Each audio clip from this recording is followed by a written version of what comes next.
बहुत समय पहले की बात है। एक गांव में एक दूध वाला रहता था। उसका नाम गिरधर था। वह अपनी पत्नी और अपने एक बेटे के साथ रहता था। उसके पास एक ही गाय थी। वह बहुत प्यारी थी, मगर वह बहुत कम दूध दिया करती थी। वह जितना भी दूध देती थी, गिरधर उसे शहर में जाकर बेच आया करता था। लेकिन दूध कम होने की वजह से उसकी आमदनी भी बहुत कम हुआ करती थी, जिसकी वजह से उसकी पत्नी उसे दिन रात ताने मारा करती थी। अजी सुनो, इतने थोड़े से पैसों का मैं क्या करूं? इतने कम पैसों में तो घर चलाना भी मुश्किल हो रहा है। आपने पड़ोस के मोहन की बीवी को देखा? वह कल ही नई साड़ी खरीद के लाई है। उसका पति तो उसे हर हफ्ते मेला दिखाने के लिए लेकर जाता है और नए कपड़े भी दिलवाता है। आप तो ऐसा कुछ नहीं करते। देखो भगवान, मैं जितने पैसे कमाता हूँ सारे तुम्हें लाके दे देता हूँ। अब मैं और पैसे कहाँ से लाऊं? जितने पैसे तुम कमा के लाते हो ना, उसमें से आधे से ज्यादा पैसों का चारा तो तुम्हारी ये गाय ही खा जाती है और बदले में इतना कम दूध देती है। इस गाय से हमें कोई फायदा नहीं है। इसे तो तुम किसी जंगल में ही छोड़ आओ और एक नई गाय खरीद लो। देखो भगवान, मेरे पास नई गाय खरीदने के पैसे नहीं हैं। हम जितना भी कमाते हैं उसमें 2 वक्त की रोटी मिल जाती है। मुझे ज्यादा कुछ नहीं चाहिए। अजी आपको नहीं चाहिए तो ना सही, लेकिन मुझे तो नए कपड़े खरीदने हैं और नए गहने भी लेने हैं। देखो भगवान, मुझे और परेशान मत करो। रात बहुत हो गई है और मुझे सोने जाना है। इतना बोलकर गिरधर वहां से चला जाता है। पत्नी सोचते हुए, कोई तो उपाय होगा जिससे हम ज्यादा मुनाफा कमा सकें। हमारे पास नई गाय खरीदने के पैसे तो हैं नहीं। मुझे इसी गाय से ज्यादा मुनाफा कमाने की तरकीब खोजनी होगी। अगले दिन सुबह होने पर गिरधर रोज की तरह गाय का दूध निकालकर शहर में बेचने चला जाता है। उसकी पत्नी अपने बेटे को आवाज लगाती है, अरे बेटा मुन्नू, कहाँ है? जरा मेरी बात सुन। जी माँ। जरा बाहर जाकर देख, तेरे पिताजी शहर में दूध बेचने के लिए चले गए क्या? मुन्नू बाहर जाकर देखता है। जी माँ, बाहर कोई नहीं है, पिताजी चले गए। यही सही मौका है। उसकी लालची पत्नी गाय के पास जाती है और बोलती है, क्यों री राम प्यारी, तू दिन रात चारा खाती रहती है लेकिन ज्यादा दूध क्यों नहीं देती? फिर उसकी पत्नी को ध्यान आता है कि उसके पड़ोस में रहने वाले कालिया के पास भी एक ही गाय है, लेकिन उसकी बीवी तो बहुत खुश रहती है। वह कैसे? वह सोच में पड़ जाती है। यही बात पता करने के लिए वह कालिया के घर जाती है। अरे भाई कालिया, जरा बात तो सुनो। अरे बहन सुषमा, कैसी हो तुम? और गिरधर के क्या हाल हैं? अरे हाल चाल तो मत ही पूछो, बहुत बुरे हाल हैं। हमारी गाय तो ज्यादा दूध ही नहीं देती। इतने कम दूध में कोई मुनाफा नहीं हो रहा। तुम्हारे पास भी तो एक ही गाय है, किंतु तुम्हारी गाय तो बहुत सारा दूध देती है। वह कैसे? बहन, एक राज की बात बताऊं, किसी से कहना नहीं। मैं शहर से एक इंजेक्शन लाया हूं, जिसे अगर गाय को लगा दो तो वह 4 गुना ज्यादा दूध देती है। अरे दैया, ऐसा भी कोई इंजेक्शन होता है क्या? हाँ बहन, मैं तो अपनी गाय को वही इंजेक्शन देता हूँ, तभी तो मेरी गाय ज्यादा दूध देती है। अरे भैया, मुझे भी ऐसा इंजेक्शन दे दो ताकि मैं भी कुछ मुनाफा कमा सकूं। जरूर, क्यों नहीं, ये लो। लेकिन ध्यान रखना, गिरधर को पता ना चले। अगर उसे पता चल गया तो तुम्हारी और मेरी शामत आ जाएगी। हाँ हाँ, किसी को कुछ पता नहीं चलेगा। फिर उसकी पत्नी कालिया से इंजेक्शन लेकर अपने घर वापस आ जाती है और घर पहुंचते ही चुपके से अपनी गाय को इंजेक्शन लगा देती है। फिर अगले दिन रोज की तरह गिरधर अपनी गाय का दूध निकालता है। अरे ये क्या, आज तो पूरी बाल्टी भर गई, फिर भी दूध बंद ही नहीं हो रहा। लगता है भगवान ने मेरी लालची पत्नी की बात सुन ली। शायद अब हमारे अच्छे दिन आ जाएं। अब शहर चलता हूँ और जो भी मुनाफा होगा उससे अपनी बीवी के लिए कुछ नए कपड़े खरीद लूंगा। शाम होने पर गिरधर अपनी बीवी के लिए कुछ नए कपड़े लेता है। उसकी बीवी नए कपड़े पाकर खुश हो जाती है।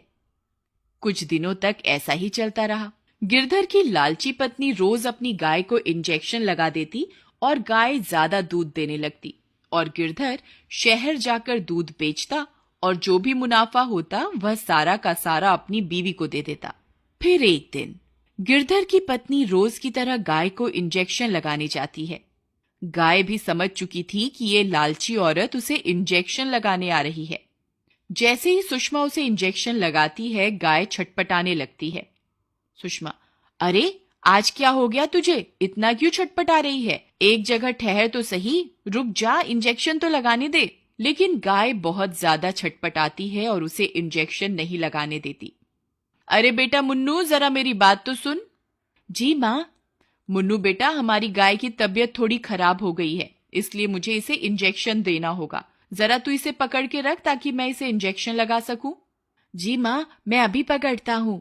फिर जैसे ही सुषमा उसे इंजेक्शन लगाने लगती थी, गाय फिर से छटपटाती है और इंजेक्शन गलती से मुन्नू के हाथ में लग जाता है। मुन्नू जोर से चिल्लाता है, अरे मर गया, हाय हाय। अरे ये क्या किया माँ, ये इंजेक्शन तो मुझे लग गया। हे भगवान, ये मुझसे क्या हो गया, अब क्या होगा? फिर रात होने पर मुन्नू की तबीयत खराब हो जाती है। अरे बेटा मुन्नू, सुबह तक तो तुम ठीक थे, ये अचानक तुम्हें क्या हो गया? पिताजी, सुबह गाय की तबीयत खराब होने की वजह से माँ गाय को इंजेक्शन लगा रही थी और गलती से वह इंजेक्शन मुझे लग गया। लेकिन सुबह तो गाय की तबीयत ठीक थी। पत्नी डरते हुए, नहीं, आपके जाने के बाद उसकी तबीयत थोड़ी खराब हो गई थी, तो मैंने पड़ोस के कालिया से एक इंजेक्शन लेकर उसे लगाना चाहा था, तभी गलती से वह इंजेक्शन मुन्नू को लग गया। गिरधर समझ जाता है कि वह इंजेक्शन किस लिए था। गिरधर गुस्से में, मैं जानता हूं भगवान, तुम कालिया से वह इंजेक्शन क्यों लेकर आई थी। अपनी चोरी पकड़ी जाने पर उसकी पत्नी बहुत शर्मिंदा हो जाती है। मुझे माफ कर दो, ये सब तो मैंने अधिक मुनाफा कमाने के लिए किया था। मुझे क्या पता था कि वह इंजेक्शन एक दिन मेरे बेटे को ही लग जाएगा। गिरधर, भगवान, आज उस इंजेक्शन की वजह से जब तुम्हारे बेटे की तबीयत खराब हुई तभी तुम्हें एहसास हुआ ना। ये सोचो कि जब तुम रोज गाय को इंजेक्शन लगाती होगी तो उस पे क्या बीतती होगी, उसे कितना दर्द महसूस होता होगा। गाय तो बेजुबान है, इसलिए अपना हाल बता भी नहीं सकती, और हम लालची इंसान थोड़ा ज्यादा मुनाफा कमाने के चक्कर में इन बेजुबान जानवरों का फायदा उठाते हैं। अपने पति की बात सुनकर वह बहुत ज्यादा शर्मिंदा हो जाती है और अपने किए हुए की माफी मांगती है।